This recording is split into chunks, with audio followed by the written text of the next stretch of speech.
Very good news, a big relief for H1B visa holders. H1B visa holders అందరికీ కూడా ఒక relief అనే చెప్పాలి. మొత్తం మీద ట్రంప్ వెనక్కి తగ్గాడు. నిన్న రాత్రి వరకు H1B వీసాదారులందరికీ కూడా ఎవరైతే కొత్తగా అప్లై చేస్తున్నారో ఎస్పెషల్లీ వాళ్ళకి చాలా పెద్ద ప్యానిక్ మనం చూసాం. H1B వీసాదారులందరూ కూడా అమెరికాకి తిరిగి పయనమయ్యారు. కంపెనీలు మెయిల్స్ పెట్టాయి, కాల్స్ చేశారు, త్వరగా రండి వచ్చేయండి అన్నారు. ఫ్లైట్ ఛార్జెస్ భారీగా పెరిగిపోయాయి. 60,000, 70,000, 80,000 ఉండాల్సినటువంటి ఫ్లైట్ ఛార్జెస్ 1,50,000, 2 లక్షలు కూడా ఉన్నటువంటి పరిస్థితి మనం చూసాం. బట్ ఇప్పుడు ఒక బిగ్ రిలీఫ్ మనకు కనిపిస్తోంది. ట్రంప్ మొత్తం మీద వెనక్కి తగ్గారనే చెప్పాలి. H1B వీసాపై ఒక సరికొత్త ప్రకటన మనం చూస్తున్నాం. కేవలం కొత్త వాళ్లకు మాత్రమే $1,00,000 ఫీజు, అంటే కొత్తగా అప్లై చేసుకునే వాళ్లకు మాత్రమే $1,00,000, అంతే తప్ప ఇప్పటికే ఎగ్జిస్టింగ్ H1B వీసా హోల్డర్స్కి కాదు. ఇది వార్షిక ఫీజు కూడా కాదు, అంటే ప్రతి సంవత్సరం పే చేయాల్సింది కాదు. కేవలం అప్లై చేసుకునే సమయంలో మాత్రమే పే చేస్తే సరిపోతుంది. ఇప్పటికే H1B వీసా కలిగి ఉన్న వాళ్ళకి కానీ లేదంటే H1B వీసా రెన్యువల్ చేయించుకునే వాళ్ళకి కానీ ఈ ఫీజు ఉండదు అంటూ క్లియర్గా చెప్పారు. దీనికి సంబంధించి ఇప్పటికే వైట్ హౌస్ నుంచి ఒక ప్రకటన వచ్చింది. వైట్ హౌస్ ప్రెస్ ఇన్ఛార్జీల నుంచి వచ్చినటువంటి ప్రకటన ఇప్పుడు నేను మీకు చూపిస్తున్నాను. స్క్రీన్ మీద మీరు చూడొచ్చు క్లియర్గా. I would like to read that.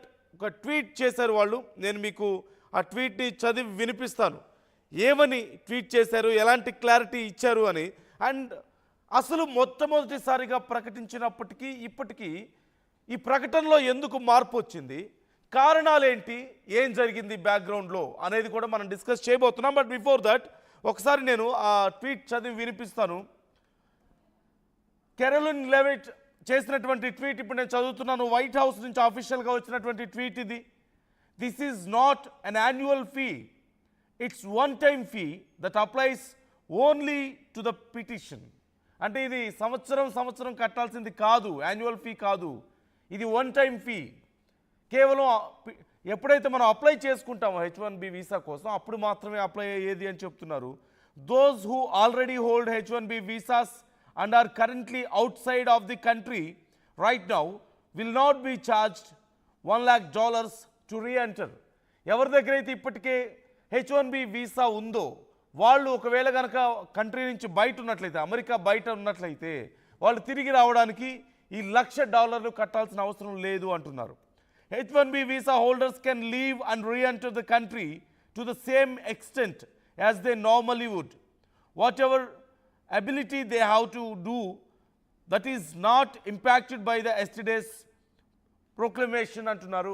అంటే H1B వీసా అప్పటికే కలిగి ఉన్న వాళ్ళు బయటికి వెళ్ళినా తిరిగి వచ్చినా సరే దీనికి సంబంధించి ఎలాంటి చేంజెస్ ఉండవని చెప్తున్నారు. This applies only to the new visa applicants. ఇది కేవలం కొత్తగా అప్లై చేసిన వాళ్ళకు మాత్రమే అని కూడా చెప్తున్నారు. మీరు స్క్రీన్ మీద చూడొచ్చు. నేను మీకు ఆ ట్వీట్ కూడా నేను చూపిస్తున్నాను. వైట్ హౌస్ నుంచి అఫీషియల్గా వచ్చినటువంటి స్టేట్మెంట్ ఇది.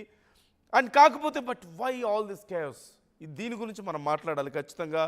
Not renewals and not for the current visa holders. ఇది కేవలం కొత్తగా అప్లై చేసే వాళ్ళకి మాత్రమే, రెన్యువల్ చేసే వాళ్ళకి అలాగే ఇప్పటికే H1B వీసా కలిగి ఉన్న వాళ్ళకి ఇది లేదు అంటూ చెప్తున్న పరిస్థితి మనకు కనిపిస్తోంది.